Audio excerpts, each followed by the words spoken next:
नमस्कार। हम देख रहे हैं नीलोत्पल मृणाल लिखित डार्क हॉर्स उपन्यास। आज उसका 21वां अंक हम देखने वाले हैं। इस अंक के कथ्य की ओर आने से पूर्व इस अंक में कौन से पात्र आए हैं इसका परिचय हम पहले देख लेंगे। ये उपन्यास 27 भागों में लिखा गया है। यह पूर्ण कहानी हम इस रूप में देख रहे हैं 27 अंकों में। आज उसका 21वां अंक है और 21वें अंक के पात्र नायक संतोष, राय साहब, जावेद, विमलेंदु, मयूराक्षी, गुरु, मनोहर, इतिहास के श्यामल सर, हिंदी के हर्षवर्धन सर, मनमोहिनी, यह इस अंक के अंतर्गत आने वाले पात्र हैं।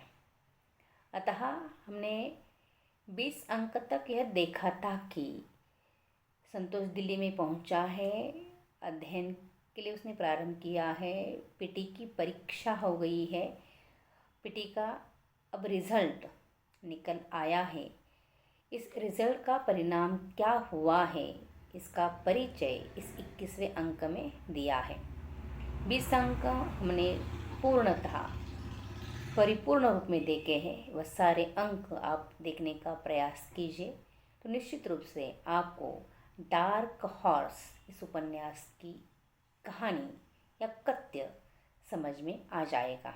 देखते हैं 21वें अंक में लेखक ने कौन सा चित्रण किया है या संतोष के सपने को किस प्रकार साकार किया है या चित्रित किया है। ये देखते हैं 21वें अंक में। 21वां अंक, जावेद और राय साहब दिल्ली लौट आते हैं। 2-2.5 महीने ऐसे ही गुजर गए। सब रिजल्ट की राह देख रहे थे और एक दिन परिणाम आ गया। गुरु, विमलेंदु और मयूराक्षी पास हो जाते हैं, पर संतोष, मनोहर और राय साहब फेल हो जाते हैं। राय साहब का यह अंतिम अटेम्प्ट था, इसीलिए उस दिन वह नाराज़ होता है और नाराज़ होकर ज़्यादा शराब पी लेता है और ज़्यादा शराब पीकर बेहोश होकर सो जाता है। मनोहर उसे कई बार फ़ोन लगाता है, परंतु वह सो जाने के कारण, नशे में सो जाने के कारण मनोहर का फ़ोन नहीं उठाता। लोगों को, दोस्तों को ऐसा लगता है कि कुछ न कुछ गलत हो गया है। राय साहब ने कुछ गलत तो नहीं किया, इसका डर उन्हें मन ही मन सताने लगता है। सब डर के मारे राय साहब के कमरे पर पहुंच जाते हैं। उसकी अवस्था देख सब दुखी हो जाते हैं, क्योंकि राय साहब का अंतिम अटेम्प्ट था। सिविल सेवा की परीक्षा का अंतिम यह परीक्षा थी और अंतिम निकाल था। इसके बाद वह परीक्षा नहीं दे सकता था, इसीलिए राय साहब की अवस्था देख सारे दोस्त बिल्कुल उदास हो जाते हैं, दुखी हो जाते हैं। इस प्रसंग में यह बात भी संतोष भूल जाता है कि वह स्वयं फेल हो गया है। राय साहब की अवस्था को देख वह स्वयं की अवस्था भूल जाता है कि वह फेल हो गया है।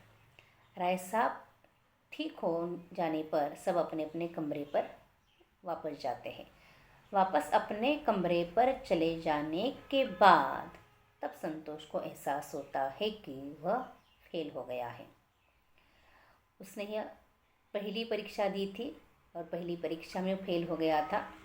वो बहुत रोता है और रोते हुए अपने माता पिता को फ़ोन करता है। फूट फूट कर रोता है अपने माता पिता के सामने भी फ़ोन पर। तब माता पिता उसे समझाते हैं, कोई बात नहीं, कोई दिक्कत नहीं, फिर से अध्ययन करना। तब संतोष फिर से अध्ययन करने के बारे में सोचता है, लेकिन अब की बार वह मन लगा कर पढ़ेगा और अब की बार जब परीक्षा देगा तो पास होकर ही रहेगा। यह मन में तय कर वह दूसरे दिन गुरु से मिलता है। गुरु उसका दोस्त है। गुरु से समझाता है पहले ही प्रयास में कोई पास नहीं होता, इसलिए तुम दुखी मत होना। तुम पास हो जाओगे, पहले अपने विषय बदल लो। जिसका अपने अध्ययन किया है वह अपने विषय ही नहीं रखे तो आप कैसे पास हो जाओगे। तब संतोष को इस बात का एहसास होता है कि मनमोहिनी के चक्कर में ये सब कुछ हुआ था। लोक सेवक मेकर कोचिन की क्लर्क रिसेप्शनिस्ट मनमोहिनी ने उसे यह विषय दिए थे, इसीलिए शायद वह अच्छी तरह एग्ज़ाम नहीं दे पाया और वह फेल हो गया है। गुरु से समझाता है और समझाकर उसे दूसरे शिक्षकों के नाम बताता है। वह कहता है कि अब तुम दूसरा क्लास ज्वाइन करो, तुम उनके पास जाओ। लेकिन संतोष को अब दूसरा क्लास ज्वाइन करने के लिए उसके पास पैसे नहीं हैं, क्योंकि साल भर में उन्होंने सारा पैसा पार्टी में ही उड़ा दिया था। अब क्या करे। तब गुरु कहता है कि सारे क्लासेस केवल पैसा कमाने के लिए ही नहीं कोचिंग देते या उसके पीछे नहीं लगते। कुछ ऐसे क्लासेस हैं वह विद्यार्थियों को बनाते हैं, उन्हें अच्छी शिक्षा देते हैं। इसीलिए तुम उनके पास जाओ जिनके नाम मैं तुम्हें बताता हूँ। वह बताता है कि तुम इतिहास के लिए श्यामल सर जी के पास जाओ और हिंदी के लिए हर्षवर्धन सर के पास जाओ। मनमोहिनी के कहने पर संतोष ने लोक प्रशासन और समाजशास्त्र ये विषय रखे थे। अब गुरु से ये विषय बदलकर हिंदी और इतिहास विषय रखने के लिए कहता है और श्यामल सर और हर्षवर्धन सर का नाम उसे सुझाता है या उनके पास उसे भेजता है। इतना ही नहीं तो गुरु उन दोनों को फ़ोन भी लगाता है और दोनों से बातें भी करता है और कहता है कि मेरा एक दोस्त है, वह आपके पास आएगा और उसकी स्थिति अच्छी नहीं है, वह फीस नहीं भर सकता, फिर भी आप उसे पढ़ाइए। तो वह शिक्षक भी कहते हैं कि कोई बात नहीं, फीस की कोई बात नहीं, संतोष जितना जमा कर सकेगा उतना वह जमा कर दे। तब श्यामल सर कहते हैं कि बस उसे मेहनत करने के लिए कहना। और संतोष भी उनके पास जब पहुंचता है तब वही कहते हैं कि तुम मेहनत करना। फिर भी संतोष को क्लास के लिए 25,000 रुपयों की ज़रूरत थी। अब वह पैसे कहाँ से लाएगा, क्योंकि पैसे ही नहीं। इस प्रकार श्यामल सर और हर्षवर्धन सर से बातें करने के बाद गुरु ने जो कहा था वह संतोष को सच्चा लगता है। श्यामल सर और हर्षवर्धन सर दोनों भी विद्यार्थियों के लिए बने हुए शिक्षक हैं, दोनों फिट बैठने वाले शिक्षक हैं, ऐसा उसे लगता है। अब उसे क्लास ज्वाइन करनी ही है, अब की बार उसे पास होना ही है, इसलिए वह पुनश्च अपने माँ को फ़ोन करता है और माँ को कहता है कि 25,000 रुपयों की ज़रूरत है। और माँ अब वह पैसे देने के लिए तैयार होती है। तब कमला देवी विनायक बाबू को भी समझाती है कि बीच मझधार में हम अपने बेटे को नहीं छोड़ सकते, इसीलिए हम उसे मदद करेंगे। तब उसके पहले ही विनायक बाबू कहाँ से बैच पर रुपए लेकर आते हैं और अपने बेटे को वह भेज देते हैं। इस प्रकार माता पिता का दिल होता है, बेटा कुछ करना चाहता है या उसका कोई सपना है तो उसका सपना पूरा करने के लिए माता पिता हमेशा प्रयासरत रहते हैं। ये बताने का प्रयास भी इस अंक में लेखक ने किया है।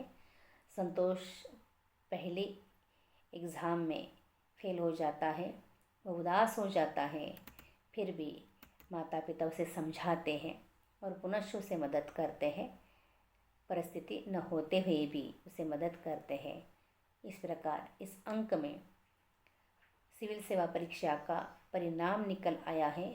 संतोष इस उपन्यास का नायक जो फेल हो गया है, फिर भी पुनः वह परीक्षा देना चाहता है, दूसरी क्लास ज्वाइन करना चाहता है अब उसके पास पैसे नहीं, लेकिन माँ उसे मदद करने के लिए, पिताजी उसे मदद करने के लिए तैयार होते हैं और संतोष पुनश्च सिविल सेवा की परीक्षा की तैयारी कर रहा है।